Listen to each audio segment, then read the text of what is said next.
Hello সবাইকে, বন্যা lifestyle চ্যানেলে অনেক অনেক স্বাগত তোমাদের সবাইকে। তো শুভ স্বাধীনতা দিবস তোমাদের সবাইকে আমার তরফ থেকে। তো তোমরা তো জানো যে স্বাধীনতা দিবস তো সবার কাছে স্পেশাল হয়। তো এবার স্বাধীনতা দিবসের সকালটা সত্যি একদমই আলাদা। তো সেটা তোমরা সবাই জানো আরজিকরের ঘটনাটা। আর সাধারণত আমাদের মেয়েদের আর স্বাধীনতা হলো না, আর হবে কি না তাও সন্দেহ। তো এখন এই ঘটনাটা নিয়ে কিছু বলছি না, তো এই বিষয়ে পরে একটা বানাবো, ভিডিও বানাবো।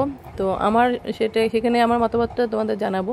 তো আর এই যে দেখছো পাকুনি, মানে আমার ভাস্তি, ও খুব সুন্দর করে সেজেছে। ওকে দেখে তো আমি অবাক হয়ে গেছি। তো এত সুন্দর লাগছিলো ওকে দেখতে, ছোট ভারত মাতা। আমার খুব ভালো যে ওর মাও সেজেছিল, আর আমিও সেজেছি। আমি সেজেছি, নেচেছি। তো আমাদের যে ফিটনেস ওয়ার্ল্ড আছে, যেখানে আমরা করি দুবেলা যে ব্যায়াম করি, ওখানে হচ্ছে আজকে অনুষ্ঠান হবে। তো সেই জন্য আমি সেজেছি, সকাল সকাল উঠে সব কাজ টাজ করে এই যে ওখানে আজকে নাচ করব। আর এই যে আমার পাকুনি আসছে, আমার ভাস্তি, ওকে আমি বললাম যে তুই একটু নাচু কর একটু। ও হচ্ছে অনেকক্ষণ ধরে সেজেছিলো, সেই জন্য বিরক্ত হয়ে গেছে। ওর মা বলছে না এখন আর নাচবে না ও। ওকে সেই কিউট লাগছিলো দেখতে, সেই সুন্দর করে সেজেছে, ওর মা সাজিয়েছে ওকে। আর স্বাধীনতা দিবসে আমি ছোটোর থেকেই, আমি এখন যে ছেলে মেয়ের মা হয়ে গেছে এখন আমি নাচি তা না, আমি ছোটোর থেকে আমার এটা অভ্যেস ছিল স্বাধীনতা দিবসে নাচ করা, গান করা। সেটা আমি ছোটোর থেকেই করতাম। তো যাই হোক, নাচ টাচ করে আবার কর্মে লেগে গেলাম। রান্নাবাড়ি আজকে ওরকম কিছু স্পেশাল কিছু ছিল না, নিরামিষই ছিল। তো যেহেতু আজকে স্বাধীনতা দিবস ছিল, তো আমার শাশুড়ি মা বললো আজকে নিরামিষই করো। আর এই যে দেখছো ভাস্তি, এটা হচ্ছে ভাস্তির স্কুলে প্রোগ্রাম হয়েছিল।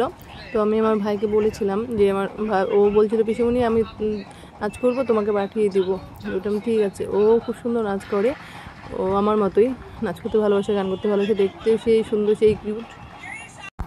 আর আমার ভাস্তিকে দেখে আমার ছোটোবেলার কথা মনে পড়ে গেছে। এইভাবে আমি এরকম করে সুন্দর করে সেজে গুজে আমি স্কুলে প্রোগ্রাম করতাম 26শে জানুয়ারি, যেখানে স্টেডিয়ামে সব নেতারা আসতো 26শে জানুয়ারি দিন, সেখানে গিয়েও গ্রুপে সবাই মিলে নাচ করতাম। ওকে দেখে আমার ছোটোবেলার কথা মনে পড়ে গেছে। আমি একদম সেম টু সেম এরকম করে সেজে গুজে নাচ করতাম। ছোটোর থেকে আমি নাচটাকে আমি খুব ভালো লাগতো, নাচ করতে আমি ভীষণ ভালোবাসতাম।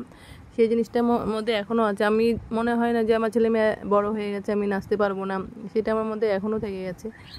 নাচের প্রতি, গানের প্রতি ঝোঁক আমার এখনও খুব বেশি।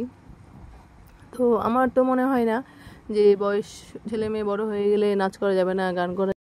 স্বাধীনতা দিবসে শুধু ছেলে মেয়েকে সাজিয়ে গুছিয়ে যে স্কুলে পাঠিয়ে দিব ওরাই খালি পালন করবে তা না, প্রত্যেকটা মা বাবাকেও পালন করা উচিত স্বাধীনতা দিবস। যেহেতু দেশটা সবার, সেই জন্য ছেলে মেয়ের মাকেও পালন করতে হবে। খালি ছেলে মেয়েরা শুধু পালন করলে হবে না, ছেলে মেয়ের মাকেও পালন করা উচিত, এটা আমার মনে হয়। দেশ তো স্বাধীন হয়েছে, কিন্তু মেয়েরা তো এখনও স্বাধীনতা পেলো না। তো যাই হোক, ভিডিওটা এখানে শেষ করলাম। আবার খুব তাড়াতাড়ি দেখা হচ্ছে তোমাদের সাথে নেক্সট ব্লগে। আর আমার ভিডিওটা ভালো লাগলে চ্যানেলটি অবশ্যই সাবস্ক্রাইব করবে। আর ততক্ষণ তুমি সুস্থ থাকো, ভালো থাকো, টাটা, বাই।